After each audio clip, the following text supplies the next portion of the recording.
우리 이 세상 살면서 힘든 일이 참 많지만 그중에 가장 힘든 일이라고 한다면 아마 사랑하는 자녀들이 아플 때, 병원에 입원했을 때, 어려움 가운데 처했을 때 참 부모로 참 많이 아픈 것을 부인할 수가 없을 것입니다. 평생을 반 기독교에 섰던 이 ör양 교수도 나이가 70이 넘고 당대 지성인이요 석학이라고 불리던 그도 주님 앞에 무릎을 꿇게 된 동기가 배경이 무엇이냐면 그것이 바로 다름 아닌 그의 딸 때문이었습니다. 그의 딸이 암에 걸리고 또 눈이 실명되어가는 위기에서 이어령 씨는 미국 하와이에 있는 한 작은 교회를 찾아가 다음과 같이 눈물로 기도를 드렸습니다. 하나님, 나의 사랑하는 딸 미나에게서 빛을 거두시지 않는다면 남은 제 삶을 주님의 종으로 삼겠습니다. 이런 간절한 눈물의 기도 덕분인지 기적적으로 그의 딸이 다시 빛을 보게 되고 건강을 회복하게 되었습니다. 그는 이때 자기 딸에게 이렇게 고백했다고 합니다. 나의 지식과 돈이 너를 구하지 못했다. 정말 네가 주 안에서 평안함을 얻었다면, 새로운 생명을 얻었다면 이제 나의 무력이 증명된 것이 아니냐. 내가 이 무력감에 매달려 지금까지 살았구나. 지금 자신 없지만 네가 시력을 잃어가면서 본 빛을 나에게도 보이게 해달라. 참 귀한 수필가답게 아주 글을 잘 정리했지요. 여러분, 우리에게도 이런 여러 가지 문제들, 환난들, 시험들, 질병들, 큰 위기다 그렇게 말할 수 있지만 우리가 주님께 나아가게 되면 도리어 우리의 모든 위기가 주님의 손 안에서 기회가 될 줄로 믿습니다. 그래서 우리는 절대로 절망하지 않아요. 하나님께서 고통의 순간 가운데 우리를 찾아오시고, 여러분 새벽에 여러 가지 모양의 그런 아픔이 있다고 할지라도 주님의 손에 잡히기만 하면, 주님이 은혜 주시게 되면 그게 다 우리에게는 유익이 되는, 그래서 고난당한 것이 내게 유익이라 그런 고백을 할 수가 있는 것이고, 이 새벽에 귀한 그런 은혜가 우리 모두에게 함께 하시기를 주의 이름으로 축원합니다. 자, 오늘 본문에 보면 회당장 야이로가 등장하고 있습니다. 여러분, 회당장은 이 당시에 가버나움의 회당장입니다. 회당장은 유대 사회에서 가장 중요한 예배 처소인 회당을 관리하고 책임지고 예배를 인도하기도 하고 때로 설교하기도 하고, 아마 나이도 좀 드셨겠지요, 그죠?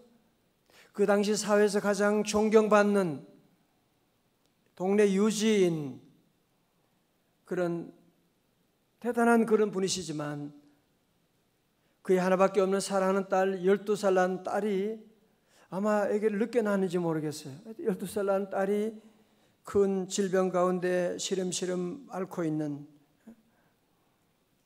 이 아버지가 제정신이겠어요 지금. 아니, 회당장이 무슨 딸을 살릴 수 있나요? 그게 아빠가 재벌이라고 해서 딸이 질병 가운데 있으면 그게 무슨 힘이 되나요? 그게 대통령이라고 무슨 자녀가 고통 가운데 있을 때 그거 어떻게 할 수가 있나요? 아무런 능력이 없는 것입니다. 이어령 씨가 얘기했던 것처럼 나의 무력이 입증된 것이 아니냐. 그렇지요. 그 많은 지식이 사랑하는 딸이 죽어가는데 살릴 수 있나요? 마찬가지죠. 자, 41절에 앞에 보면요, 41절 누가복음 8장 41절이에요. 이에 회당장인 야이로라는 사람이 와서 예수의 발 아래 엎드려 자기 집에 오시기를 간구하니, 이 아버지가 가장 잘한 것이 뭘까요? 그 위기 가운데, 그 시험 가운데, 그 자녀의 고통 가운데 예수님을 찾아왔다는 사실입니다. 오늘 여러분이 하루 가운데 가장 잘한 것이 뭐냐? 새벽에 주님 앞에 나온 것인 줄로 믿습니다. 너 예수께 조용히 나와 내 모든 짐 내려놓고. 오늘 현대인들이요, 무거운 짐이 보통 많은 게 아닙니다. 그게 바로 스트레스라는 거잖아요. 자꾸 온갖 짐, 회사의 짐들, 관계의 짐들, 수많은 여러 가지 스트레스, 아픔들이 우리를 늘 자꾸 누르고 있을 때 우리 성도들은 얼른 주님께 나와서 너 예수께 조용히 나와 내 마음을 쏟아놓으라. 늘 은밀히 보시는 주님, 뭐요? 큰 은혜를 베푸시리. 회당장 야이로 체면이 그게 뭐가 중요해요? 지금 딸을 위해서. 딸을 위해서 못할 게 뭐가 있겠어요? 그러나 딸을 위해서 한다고 해서 그게 딸에게 무슨 소용이 있냐고요. 가장 중요한 하나님의 아들 예수님을 찾아오고 예수님 앞에 엎드리게 되고 예수님께 기도하게 됨으로 말미암아 놀라운 일이 이제 시작되게 된 것입니다. 자, 그런데 예수님이 이제 그 얘기를 듣고 이제 가는 중에 누구를 만났나요? 여러분이 아시는 것처럼 12해 동안 혈류병으로 고통받던 여인이 그 많은 무리들이 움직이는 가운데, 지나가는 가운데 예수님 허락도 받지도 않고 말이죠. 여인은 예수님의 뒤에 와서 군중들이 밀리는 가운데 슬쩍 예수님의 옷자락에 손을 대게 된 거예요. 그런데 놀라운 일이 나게 된 거예요. 마치 전선을 잡을 때 전류가 흐르게 되는 것처럼, 고압의 전류가 흐르는 것처럼 주님의 옷자락을 믿음으로 잡았는데 놀라운 성령의 전류가 흐르게 되어서 이 여인의 혈루의 근원이 마르게 되었더라. 놀라운. 여러분, 그래서 우리는 주님 앞에 나와서 늘 주님의 옷자락을 잡아야 돼요. 뭐 앞에 있든지 여러분 뒤에 있든지 저 옆에 있든지 저 사승에 있든지 여러분이 어디 있든지 간에 주님의 옷자락 잡는 사람이 구원받게 되는 것이고, 물론 예수님 당시에 여러분 예수님 따라가던 사람이 얼마나 많았겠어요, 그죠? 많았죠. 환자들도 얼마나 많았겠어요. 그러나 믿음으로 주님의 옷자락 잡은 이 여인이 고침을 받게 되는 놀라운 기적이, 따라 내 믿음이 너를 구원하였느니라. 그래서 놀라운 역사를 이제 경험하게 되었어요. 자, 근데 문제는 뭐예요? 회당장 야이로 입장에서는 너무 답답한 거야. 그죠? 지금 빨리 지금 우리 딸이 거의 죽어가고 있는데 지금 빨리 가야 되는데 여인 때문에 일이 지체된 거예요. 지금 속상하겠지요, 그죠? 안 그래요? 여러분 안 그러겠어요? 여러분도 믿음 생활할 때 때로 지연될 때가 있어요. 새벽 기도하는데 자꾸 이 일이 지체가 되고 빨리 지금 가야 되는데 지금 주님 빨리 응답 주셔야 되는데 지금 아직도 아무런 응답이 보이지 않는. 그러나 여러분이 걱정하지 말아요. 우리 주님은 주님의 시간에 놀라운 일들을 우리의 상상을 뛰어넘는, 빌립보 4장 6절 7절만 아무것도 염려하지 말고 오직 모든 일에 기도와 간구로 너희 구할 것을 어떻게 해요? 감사함으로 아뢰라. 그리하면 모든 지각에 뛰어나신, beyond your understanding, 우리가 생각하는 것을 항상 뛰어넘는. 그러니까 여러분이 생각해서 안 된다고 너무 걱정하지 말아요. 또 잘 된다고 너무 우쭐댈 것도 없어요. 우리 하나님은 항상 우리의 생각을 뛰어넘는, 모든 지각에 뛰어나신 우리 하나님께서 그리스도 예수 안에서 우리의 마음과 생각을 지켜주시고, 지체되었지만 주님이 어떻게 일하시는지 보시자고요. 자, 49절입니다. 49절 같이 한번 읽어볼까요? 시작. 아직 말씀하실 때 회당장의 집에서 사람이 와서 말하되 당신의 딸이 죽었나이다. 선생님을 더 괴롭게 하지 마소서 하거늘 하인이 와서 엉엉 울면서 벌써 딸이 죽었습니다. 이 얘기 들은 그 아버지의 심정은 어떻겠어요? 그치? 여러분, 사랑하는 딸, 외동딸 12살이에요. 12살. 얼마나 절망스러운 얘기를 듣게 됩니까? 더 이상 선생을 귀찮게 할 필요 없습니다. 다 끝났는데 뭘 그래? 우리 주변에 보면 다 끝났는데 왜 자꾸 그러냐고. 이제 우리 집은 다 끝났는데, 이제 나는 인생 다 끝났는데 무슨 소용이 있냐고. 여러분, 주님이 끝나지 않으면 아직 끝난 거 아니에요. 여러분이 함부로 끝났다, 얘는 안 된다, 함부로 그런 소리 제발 하지 말아요. 우리 직장은 끝났고 사업은 끝났고, 여러분이 하나님이에요? 왜 함부로 그런 얘기해요? 주님이 끝났다고 하면 끝난 거예요. 그전에는 함부로 얘기하면 안 돼요. 우리가 모르잖아요. 죽은 듯한 나무도 살아나는 때가. 함부로 그렇게 말하면 안 돼요. 자, 예수님께 들으시고 뭐라고 하셨어요? 50절에 예수께 들으시고 이르시되, 우리 다 같이요, 50절 요절 말씀이요, 시작. 예수께서 들으시고 이르시되 두려워하지 말고 믿기만 하라. 그리하면 딸이 구원을 얻으리라 하시고. 할렐루야. 우리 주님 말씀합니다. 두려워하지 말고 믿기만 하라. Don't be afraid. Just believe. 믿기만 하라. 오늘 새벽에 우리 모두에게 주신 주의 음성인 줄로 믿습니다. 여러분 안에도 제 안에도 여러 가지 모양의 두려움이 있지요. 두려움이 없는 사람이 누가 있겠어요? 우리 주님은 오늘도 매일매일 말씀하는 거예요. 두려워하지 말고 믿기만 하라. 자꾸 어둡다고 자꾸 걱정하지 말고 스위치 올려. 스위치 올리면 다 어둠이 물러갈 텐데 왜 그래? 그 말씀이에요. 그래서 우리는 주님 앞에 나와 늘 기도하며 주여 내게 믿음 더하여 주옵소서. 주여 믿습니다. 아멘. 여러분이 기도할 시간이 부족해요? 어떤 때는 급해요?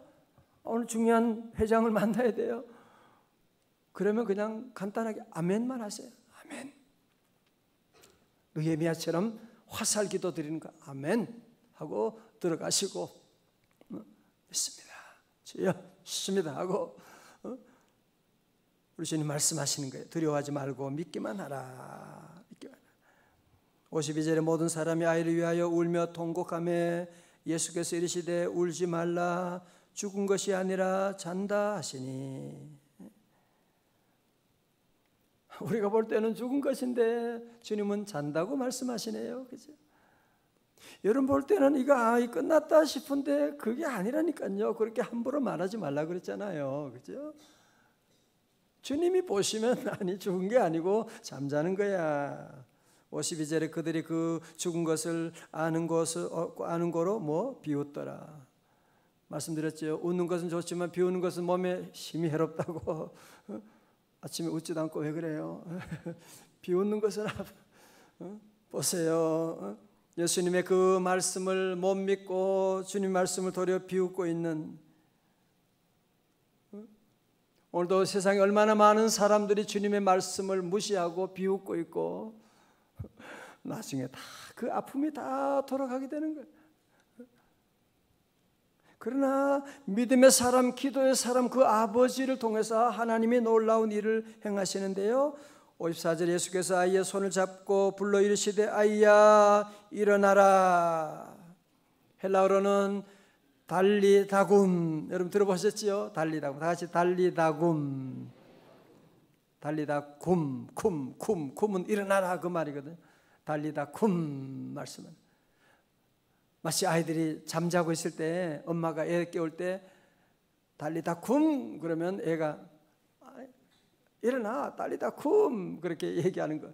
오늘 집에 가서 애 깨울 때 그렇게 달리다굼 달리다굼. 소녀, 잠자는 소녀를 깨우는 주님의 음성으로 일어나라고 말씀하시게 되는. 자, 일어나라 하시니. 자, 54절 55절 어떻게 됐어요? 일어나라 하시니 55절 시작. 들어와 아이가 곧 일어나거늘 예수께서 먹을 것을 주라 명하시니. 그 다음 절요. 그 부모가 놀라는지라 예수께서 경고하사 이 일을 아무에게도 말하지 말라 하시니라. 아멘. 우리 주님께서 말씀하시니까 주님의 놀라운 능력으로 이 귀한 딸이 다시 살아나게 되는 놀라운 역사가 일어나게 되는. 전 이 말씀을 묵상하면서 12살 나는 딸이다라고 하는 게 또 가슴이 오더라고요. 요즘 12살 난 딸을 둔 분 계시나요? 혹시? 요즘 어린 자녀 키우는 분 여러분 이게 참 보통 일이 아니에요. 그죠? 보통 일이 아니에요. 세상의 문화가 얼마나 이 경쟁 사회, 아이들 벌써 애들을 경쟁으로 내몰아가니까 아이들 안에 창의성이 말살되게 되고 보통 일이 아니거든요. 우리 자녀를 살리는 길이 뭐냐? 주님께 나가야 돼요. 주님께 기도해야만 합니다. 우리 주님은 이 어려운 위기 가운데 주시는 말씀은 뭐냐? 두려워하지 말고 믿기만 하라. 다 같이 두려워하지 말고 믿기만 하라. 지난주 말씀도 그랬죠. 오병이어의 기적을 체험한 그 무리들이 예수님께 우리가 무엇을 하는 것이 하나님의 일입니까? 그렇게 말씀하니까 예수님이 요한복음 6.29 선언을 하셨다고 그랬죠. 예수께 대답하시되 하나님이 보내신 이를 믿는 것이 하나님의 일이니라. 믿는 것이 하나님의 일이래요. 요한복음에서 11장에서 나사로가 죽었을 때 주님이 모두가 다 절망 가운데 울고 있을 때 40절에 뭐라 그래요? 네가 믿으면 하나님의 영광을 보리라 말씀하는. 히브리서 11장 6절에 뭐라 그래요? 믿음이 없이는 기쁘시게 하지 못하나니 하나님께 나아가는 자는 반드시 그가 계신 것과 또한 그가 자기를 찾는 자들에게 뭘 준다고요? 상 주시는 님을 믿어야 할지. 믿음이 없이는 기쁘시게 하지 못한다는 거예요. 여러분 아세요? 마귀의 작전은 교회 나오는 것까지 오케이, 새벽 기도까지 오케이, 다 허락해, 봉사 오케이, 그것까지는 되는. 그러나 믿음을 갖지 못하게 하는 거예요. 마귀는 자꾸 믿음 없이 인간적인 열심으로 봉사하고 하도록. 그러니까 하다가 넘어지게 되고 상처받게 되고 그러는 거죠. 중요한 것이 뭐예요? 믿음으로 해야 돼. 믿음으로. 믿음이 없이는 하나님을 기쁘시게 할 수가 없거든요. 늘 믿음을 가지고 오늘 새벽에도 주님께 기도합니다. 주여 내게 믿음 더하여 주옵소서. 여러분 사업에 복 받기를 원하세요? 믿음의 용량을 여러분이 키우세요. 하나님은요 믿음의 용량이 되지 않는 사람 복 주지 않아요. 믿음의 용량이 안 되는 사람이 로또, 돈이 준비가 되지 않은 사람이 로또 당첨돼 가지고 돈이 너무 많아 가지고 그것 때문에 다 집안이 망한 거예요. 용량이 준비가 안 돼서 그런 겁니다. 용량이 준비가 안 돼요. 하나님은 사랑하는 자에게 그렇게 하지 않아요. 아니 승용차 5인승인데 무슨 10명 태워 탈 수 있도록 해달라고? 저는 그래서 그러다가 미국에서 한번 사고는 아니지만 빵꾸가 고속도로에서 7인승인데 7명 타고 뒤에다가 짐을 또 잔뜩 실었더니만 가다가 빵꾸가 나가지고 안 죽고 살았어요. 다행히. 여러분이 항상 기도해야 돼요. 네, 믿음의 용량을 여러분이 이것만 키우면 돼요. 믿음의 용량만 키우면, 여러분이 축구 실력만 키우면 월드컵 세계 어디라도 다 부르게 되는데 준비도 안 됐으면서 월드컵 축구 대표를 안 불렀다고 섭섭해가지고 그렇게 앉아 있으면 안 되는 거예요. 늘 믿음을 키우고 늘 두려워하지 말고 믿기만 하라. 아멘. 자, 마지막으로 여러분 우리 41절의 말씀을 한번 잠깐 정리하고 오늘 말씀을 마치겠어요. 41절, 믿음의 사람은 어떻게 사는 것이냐? 믿음은 어떻게 하는 것이냐? 자, 41절입니다. 8장 41절 시작. 이에 회당장인 야이로라는 사람이 와서 예수의 발날에 엎드려 자기 집에 오시기를 간구하니. 자, 첫 번째로 믿음의 사람은 어떻게 하느냐? 예수님께 동사를, 세 개 동사를 보면서 합니다. 예수님께 나가야만 합니다. 그죠? 예수님께 나가는 것이고, 두 번째 믿음의 사람은 어떻게 해야 돼요? 두 번째 사람은 주님의 발 아래 엎드리는 것이 중요합니다. 이거 뭐예요? 겸손이죠. 회당장이지만 주님 앞에는 엎드려야 되는 거예요. 여러분이 참모총장이라고 할지라도 주님 앞에는 나와서 엎드려야 되는 거예요. 주님 앞에 엎드리는 것이. 주님 앞에 늘 와서 엎드리고. 세 번째, 주님 앞에 나와 뭐예요? 간구하거든요.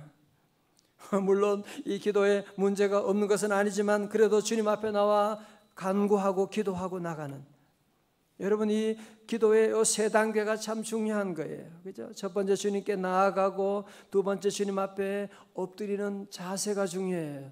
세 번째로 주님께 간구하고 주님께 나가면 우리 하나님 은혜 주시고, 여러분 사랑하는 자녀 살려주시게 되고, 우리 모든 수험생들에게도 복 내려주시고, 여러분의 모든 가정의 기적 역사가 일어날 줄로 믿습니다.